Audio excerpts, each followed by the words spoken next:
जे mains 2024 4 अप्रैल का ये एक सर्कल का क्वेश्चन दिया हुआ है। क्वेश्चन क्या किया मैंने, a square is inscribed in a circle, one side of this square is parallel to the line this, if xi yi are the vertices of the square then this is equal to। अब देखो यार ये question आ गया, इस question के लिए हमें बात करनी है। अब देखो इस क्वेश्चन को हम क्या करेंगे, थ्री मैथड से सॉल्व कर सकते हैं, जो कि कोऑर्डिनेट को हम क्या कर सकते हैं, इस क्वेश्चन को कई डिफरेंट मेथड से सॉल्व कर सकते हैं। तो आज हम सीखेंगे कि इस क्वेश्चन को हम थ्री वे से कैसे सॉल्व कर सकते हैं और बहुत ईजी वे से सॉल्व कर सकते हैं। तो भाई अब इस क्वेश्चंस का जो फर्स्ट मेथड है, फर्स्ट मेथड के लिए बात कर ले रहे हैं। तो आपका जो फर्स्ट मेथड आ जाएगा उसके लिए अगर बात कर ली जा रही है, अब देखो यार फर्स्ट मेथड के लिए अगर हम बात कर ले रहे हैं, इस क्वेश्चन में दिया हुआ I square is inscribed in the circle x square plus y square minus 10x minus 6y plus 10 equal to 0।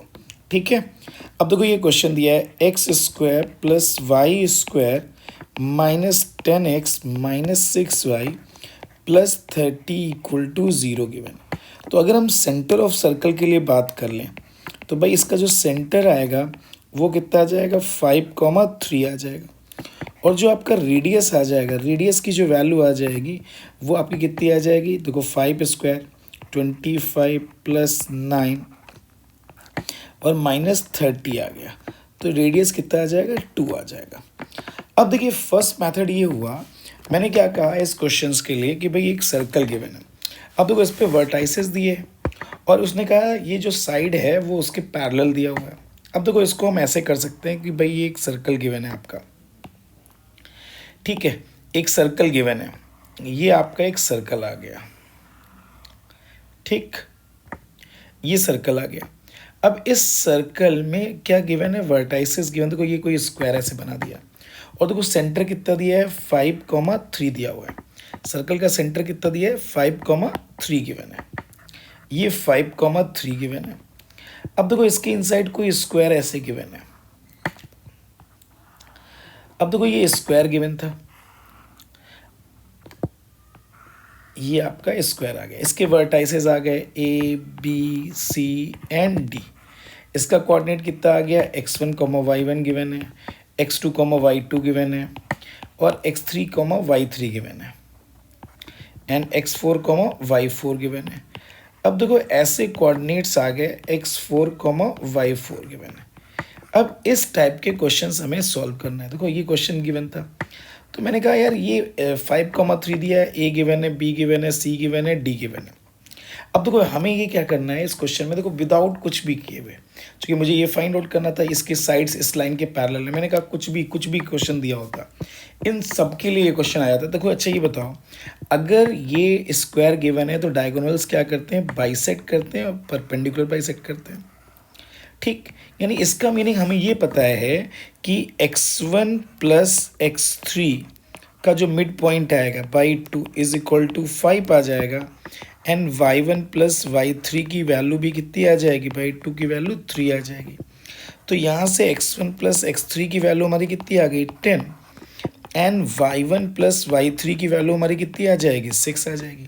एक बात similarly x2 plus x4 by 2 उसका भी मिड पॉइंट यही रहेगा और y2 प्लस y4 का भी मिड पॉइंट यानी कि उसके लिए भी करेंगे तो यही आ जाएगा।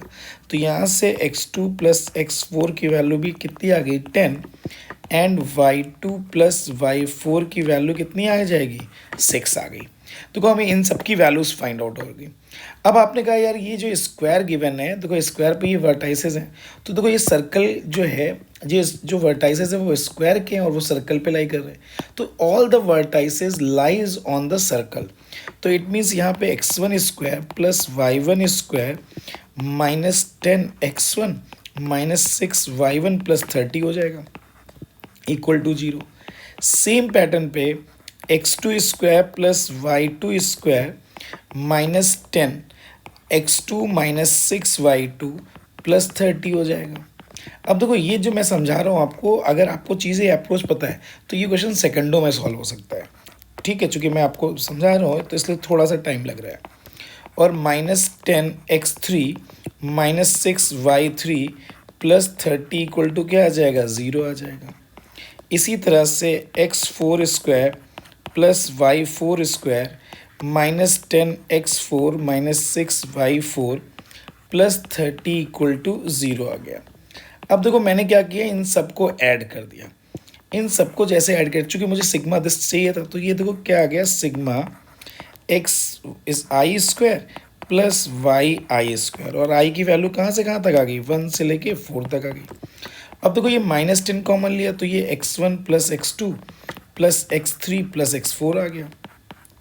सेम पैटर्न पे -6y1 plus y2 plus y3 plus y4 आ गया, और प्लस 120 आ गया, इज इक्वल टू कितना आ गया, 0 आ गया। अब देखो मुझे ये वैल्यू चाहिए थी, तो आपने कहा देखो इन दोनों को अगर हम ऐड करते हैं 10 और प्लस 10 तो इसकी वैल्यू कितनी आ जाएगी, 20। तो ये आ जाएगा sigma i is equal to 1 से 4 xi² प्लस yi² -10 इंटू ये कितना आ जाएगा आपका, 20 हो जाएगा, -6। इसी तरह से y1 प्लस y2 के लिए बात करते हैं तो ये कितना आ जाएगा, 6 प्लस 6 12 आ जाएगा, और प्लस 120 इज इक्वल टू कितना आ गया, 0 आ गया। तो डायरेक्टली अब आप यहाँ से वैल्यू आ जाएगी, तो ये 200 और ये 200 माइनस 120 और ये आपका कितना आ जाएगा, प्लस 72 आ जाएगा। ठीक है, तो अब इसको सॉल्व कर लेंगे, तो इसको सॉल्व कर लिया तो 80 यानी 2 और ये दिस, तो sigma i is equal to 1 से 4 सिग्मा i² प्लस दिस की जो वैल्यू आ गई ये आपकी आ गई। देखो ये 152 आ गया, ये बिल्कुल इजी वे से सॉल्व कर लिया हमने कि भाई इसकी ये वैल्यू आ गई, ठीक 152। अब देखो इसका एक सेकेंड मेथड है। अब देखो मैंने देखो इस क्वेश्चन में जो इसके पैरेलल दिया था, यानी इस टाइप का कोई भी किसी भी साइड्स के पैरेलल आ जाए तो हम कुछ भी यूज़ नहीं करेंगे, डायरेक्टली इस टाइप के क्वेश्चंस आते हैं तो ये मेथड यूज़ कर सकते हैं। अब देखो सेकेंड इसका मेथड क्या दिया हुआ है, हम अब सेकेंड मेथड के लिए बात कर लेते हैं। अब देखो अगर हम सेकेंड मेथड पे जाते हैं तो देखो सेकेंड मेथड आपका जो गिवन है उसमें देखो क्या गिवन है, फिर वही बात कर लेते हैं। अब देखो यहाँ पे हम सेकेंड मेथड में थोड़ा सा ये करते हैं, देखो आपका ये सर्कल आ गया, ठीक ये सर्कल है। अब हमने मान लिया कि देखो ये एक्स एक्सिस है यानी वाई एक्सिस, और ये बेटा कितना आ गया, एक्स एक्सिस आ गया, ये एक्स एक्सिस हो गया, और ये आपका क्या आ जाएगा, वाई एक्सिस आ गया। इसका देखो सेंटर कितना दिया है, 5,3 दिया है, रेडियस कितना गिवन है 2। अब आपसे कहा गया स्क्वायर की जो साइड है, देखो हमने इसके पैरेलल ऐसे लाइन ड्रॉ कर दिया। अब इन्होंने ये बोला है कि स्क्वायर की जो साइड आ रही है वो किसके पैरेलल है। अब देखो line y is equal to x plus 3 के पैरेलल है, तो एक साइड का जो स्लोप होगा, एक स्लोप देखो इसका स्लोप 1 है, तो दूसरा जो स्लोप होगा वो क्या आ जाएगा, उसके परपेंडिकुलर होगा तो -1 हो जाएगा। क्योंकि आपको पता है 2 लाइंस परपेंडिकुलर होती है तो उनका स्लोप क्या होता है, प्रोडक्ट का कितना होता है, -1 होता है। तो एक स्लोप 1, दूसरा स्लोप क्या आ जाएगा, -1। अब आपने कहा यार एक लाइन जो है इसका स्लोप 1 आना चाहिए। अब देखो ये वैल्यू भी आ रहे हैं और ये वैल्यू भी आ रहे हैं, अगर इन दोनों को ज्वाइन करेंगे तो ये आइसोसेलेस ट्रायंगल, ये 90 डिग्री, तो ये एंगल 45। और आपको पता है ये एक्स एक्सिस के पैरेलल है, तो इस लाइन का स्लोप कितना आ जाएगा, जो हमने ये लाइन ड्रॉ की है इसका स्लोप कितना आ जाएगा, 1 आ जाएगा। तो यानी इसका मतलब ये जो लाइन है वो इस लाइन के क्या हो गई, पैरेलल हो गई। अब अगर ये पैरेलल हो गई तो ये भी पैरेलल हो गई, दो साइड उसके पैरेलल आ जाएंगे। फिर नेक्स्ट जो साइड आएगी वो आपकी जो है इसके परपेंडिकुलर आ जाएगा, तो उसका स्लोप -1 यानी 135 इंक्लिनेशन, तो ये आ गया, ठीक। अब बताओ ये 5,3 गिवन है। अब आपने देखो A point, B point, C point and D point, तो आपने कहा भाई अब देखो ये जो डिस्टेंस है वो 2 है, तो 2 है, तो अगर हम इस डायरेक्शन में मूव करेंगे तो इसमें जो चेंज होगा वो एक्स का कोऑर्डिनेट चेंज होगा, तो ये 7, कितना आ जाएगा, 3, वाई सेम रहेगा। अगर हम इधर जाएंगे तो 2 डिस्टेंस लेसर हो जाएगा, तो ये 3, 3 आ जाएगा। अगर हम अप डायरेक्शन में जा रहे हैं तो इसका मतलब यहाँ पे केवल वाई का डायरेक्शन चेंज होगा, तो ये 5, कितना आ जाएगा, 5, और ये वाला जो है वो 5, कितना आ जाएगा, 1 आ जाएगा। अब देखो हमें सारे कोऑर्डिनेट पता चल गए, तो इन सब का स्क्वायर ही करना है हमको, सबका स्क्वायर करना है, यानी कि इसका मतलब 5² प्लस 1², देखो ए पॉइंट के लिए, बी पॉइंट के लिए +7² प्लस 3², सी पॉइंट के लिए 5² प्लस 5² प्लस 3² प्लस 3², तो अब इसको भी सॉल्व करोगे तो ये 25 आ जाएगा +1 +49 +9 +25 +25 +9 आ जाएगा। तो 9 9 और 9 ये कितना हो जाएगा 27 और ये कितना आ जाएगा 50 और ये कितना आ जाएगा आपका, ठीक है, हाँ, ये 5 और ये कितना आ जाएगा 72। ठीक, अब जब आपने इसको सॉल्व कर लिया तो इसकी भी वैल्यू कितनी आ जाएगी 152 आ जाएगी। ठीक है, तो इसके लिए अगर हम बात कर लें, कुछ गड़बड़ कर दिया गया, 9 9 27, ये सॉरी 75 था ये, तो ये जो वैल्यू आ जाएगी उससे भी आपकी वैल्यू कितनी आ जाएगी 152। तो एक मेथड ये भी हो गया। ठीक, तो हम इन दो मेथड से सॉल्व कर सकते हैं। अब आप बात करते हैं भाई सर, अब थर्ड मेथड, आपने तो थर्ड मेथड बोला था। अब देखो थर्ड मेथड को हम कैसे सॉल्व कर सकते हैं। थर्ड मेथड में देखो हम बिल्कुल क्वेश्चंस के ऊपर जाएं। भाई आपका ये थर्ड मेथड क्या हो सकता है, आपने बोला यार थर्ड मेथड के लिए अगर इस क्वेश्चंस में बात करते हैं, ठीक, देखो हम एक क्वेश्चंस को कई मेथड से सॉल्व कर सकते हैं अगर हम कोऑर्डिनेट को करना चाहें तो। ठीक है, तो अब आपने कहा यार अब कैसे सॉल्व करें इस क्वेश्चंस को, तो आपने कहा भाई एक सर्कल बना दिया हमने कि भाई ये सर्कल है।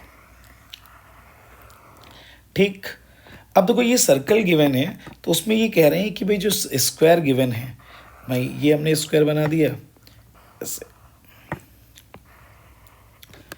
ये स्क्वायर आ गया, ये स्क्वायर आ गया ABCD। अब आपको पता है ये जो लाइन आ रही है, देखो इसमें कह रहे हैं कि एक साइड पैरेलल है, तो एक लाइन किसके पैरेलल है, y = x+3 के पैरेलल है।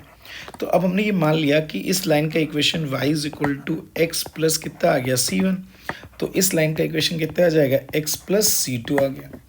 अब देखो ये लाइन क्या आ जाएगी, अगर ये इसके पैरेलल तो इसके परपेंडिकुलर होगी, तो ये लाइन हो जाएगी y = -x+d1 और ये लाइन कितना आ जाएगा y = -x+d2। ये बात समझ में आई गई है भाई, क्योंकि ये दोनों एंगल 90 डिग्री होगा, तो अगर ये x है तो ये कितना आ जाएगा -x हो जाएगा। अब देखो इसका जो सेंटर गिवन है बेटा, सेंटर कितना गिवन है 5,3 और आपको पता है इसकी जो रेडियस गिवन है। अब देखो ये रेडियस कितनी है 2, ये भी रेडियस कितनी है 2, तो ये जो डिस्टेंस आएगी, ठीक है, तो अगर हम इसके डिस्टेंस के लिए बात कर ले रहे हैं, देखो ये डिस्टेंस हमको पता चल जाए, तो अब देखो यहाँ पे ये डिस्टेंस के लिए बात कर ले रहे हैं, हमें ये पता करना है, तो ये वाली डिस्टेंस आपकी कितनी आ जाएगी √2, ये 2 दिया हुआ है, तो ये वैल्यू कितनी आ जाएगी √2। ठीक, √2 आ जाएगा। अब देखो जैसे ही ये √2 आ गया, अब देखो ये बात कर ले रहे हैं, तो हमको ये √2 पता दिया हुआ था। ठीक, तो ये √2 गिवन है और इधर वाली वैल्यू भी कितनी हो जाएगी √2 आ जाएगी। ठीक है, ये 45 दिया हुआ है, अगर आपको ना समझ में आया तो ये एंगल 45 हो जाएगा, तो इतनी वैल्यू आ जाएगी 2 cos 45। तो 2 cos 45 का मतलब 2 × 1/√2, तो ये वैल्यू कितनी आ जाएगी √2 आ गई। अब देखो हमको इसका मीनिंग, इससे इसकी जो परपेंडिकुलर डिस्टेंस है वो कितनी है √2 दिया हुआ है, इधर भी परपेंडिकुलर डिस्टेंस कितनी आ जाएगी √2 आ जाएगी, इधर भी परपेंडिकुलर डिस्टेंस कितनी आ जाएगी √2 आ जाएगी। ठीक है, ये गिवन है। तो अब हम लोग क्या कर सकते हैं, इस पे परपेंडिकुलर, इस पॉइंट से परपेंडिकुलर डिस्टेंस निकालते हैं लाइन पे। तो आपने कहा भाई यहाँ पे क्या आ जाएगा 5, यानी कि x5 - 3 + c1, c के लिए बात कर ले रहे हैं तो c की दो वैल्यूज आ जाएंगी मॉड ऑफ, और यहाँ आ जाएगा √2 = ये डिस्टेंस भी कितनी आ जाएगी √2 आ जाएगी। तो 5 - 3 का मीनिंग कितना आ जाएगा आपका 2 + c का मॉड = कितना आ जाएगा 2, तो 2 + c की वैल्यू कितनी आ जाएगी +-2, तो c की वैल्यू एक बार कितनी आ जाएगी 0, एक बार कितनी आ जाएगी -4। तो अब बताओ यहाँ पे इस पॉइंट का जो नहीं, इस लाइन का, अब देखो ये c1 एक वैल्यू देगा, एक वैल्यू क्या देगा c2 देगा, तो एक लाइन आ जाएगी y = x और दूसरी लाइन आ जाएगी y = x - 4। सेम पैटर्न पे, अब देखो मैं मेथड बता दे रहा हूँ, सेम पैटर्न पे आप इससे ही डिस्टेंस निकालेंगे, उससे d1 और d2 आ जाएगा। तो जब ये लाइन आ जाएगी, इस लाइन का इक्वेशन, इस लाइन का इक्वेशन, तो आपने कहा आपको चारों लाइंस मिल जाएंगी कि नहीं मिल जाएंगी। अब इसका इससे पॉइंट ऑफ इंटरसेक्शन निकालोगे तो b आ जाएगा, इसका इसके साथ निकालेंगे तो c आ जाएगा, d आ जाएगा, e आ जाएगा, तो सारे वर्टाइसेस पता हो जाएंगे, फिर उसको सॉल्व कर डालेंगे। तो इस क्वेश्चन को हमने 3 वे से सॉल्व कर लिया। ठीक है, तो आप भी और कोई अप्रोच आपको समझ में आया तो आप कमेंट भी कर सकते हैं। Thank you for watching this video.